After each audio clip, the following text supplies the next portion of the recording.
it's Monday, Artspace again, and yeah, it's the last one until September, because if we were at the studio ordinarily we would be closing down the regular classes now to put in place a summer programme. So there is still stuff going on. There's lots of stuff for both adults and children alike. So check out all the social media sites, Facebook, Instagram, for the Studio Witness, and they'll be advertised what programmes and what things are going on during the summer months. And then we're back again in September. So I thought we'd just look at mono printing today. So mono printing is the process of creating individual one-off prints, and it's a simple, spontaneous and fun way to introduce yourself to printmaking and to produce original pieces of work. Great to do with the kids as well, really good, and unlike most printing forms of printing, where you can reproduce the same image from your print plate, so you can print and print and print and print. Mono printing, you just use the plate or template once, and then add individuality and individual elements into your work, so it's never repeated again. It's a one-off piece of work. And one of the famous artists you'll know that produced mono prints was Rembrandt, and he would retouch his or alter his plates each time he'd print. So he'd have a plate, and for example the next time he was going to use that plate, he'd even etch parts of the design off the plate so it could never be used again, or he'd wipe it down each time and reprint it, re-ink it in a different way, a different manner, and add different elements into each print, and that's basically a mono print. So I thought we'd do some really simple techniques you can do at home, so we don't need to go buying expensive materials or anything like that. It's all really simple and cheap to use. And the best paper to use is these, you know, like the glossy magazines. So you get magazines and the paper isn't glossy, but the covers are nice and glossy. So we need a glossy magazine covers. Just rip them all up into different shapes. Try and get a variation of shapes, make it more interesting, big and small, and then basically we're just going to cover. I just use an old cereal packet, bits of card, or you can even put it on paper, it doesn't matter, and just have it over the edge of the card like so, and you just build up, just cover the whole piece of card or paper, whatever you're going to use, with your magazine cover, okay, or your glossy magazine paper.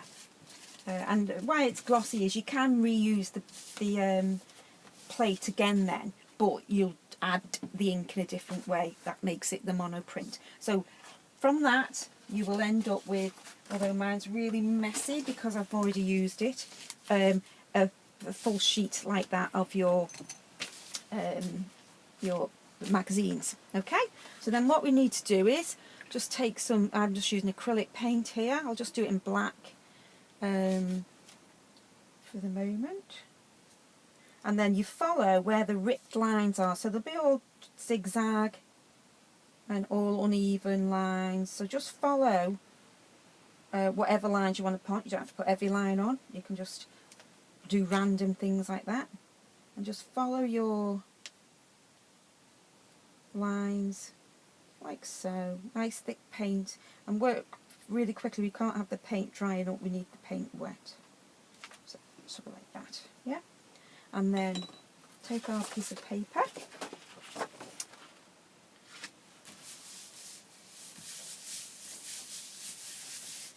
peel it back, and there we have our print, you see.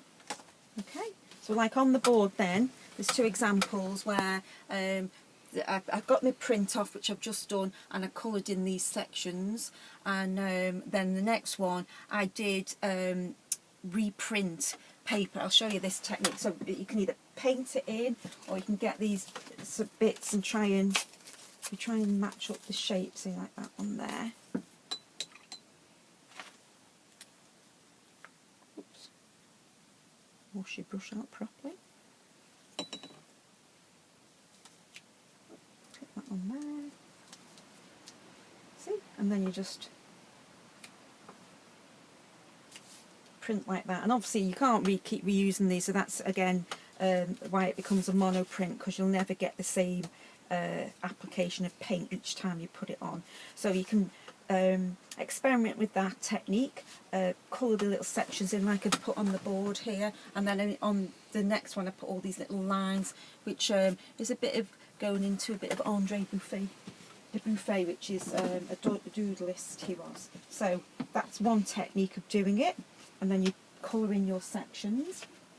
If you look on the board here, I made a flower template, a flower plate, so just cut petal shapes out, same technique, painted around the petals and then printed it off as a little flower. But you can make them as detailed or as simple as you want. And as I say, if I reapply paint, once you finished with your plate, you wipe it off and then re-add the paint. It's unlikely I'm going to add the paint in the same way, so that's why it becomes a monoprint. And then another really simple technique is we've got greaseproof paper or tissue paper, you know, like tracing paper or something like that. Screw it up,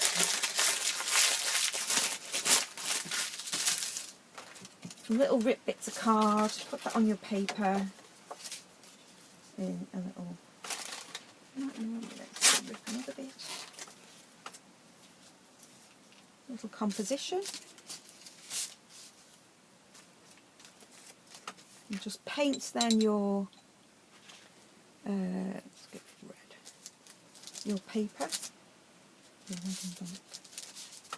You really must need to wash your brushes out, not like me, properly. Okay, so we've got that. Make sure we've got enough paint on. Print it over the top there, press it down.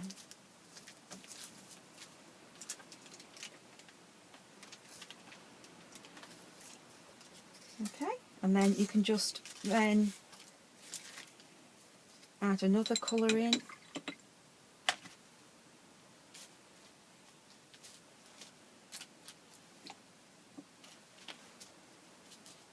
the same again, put in a different direction.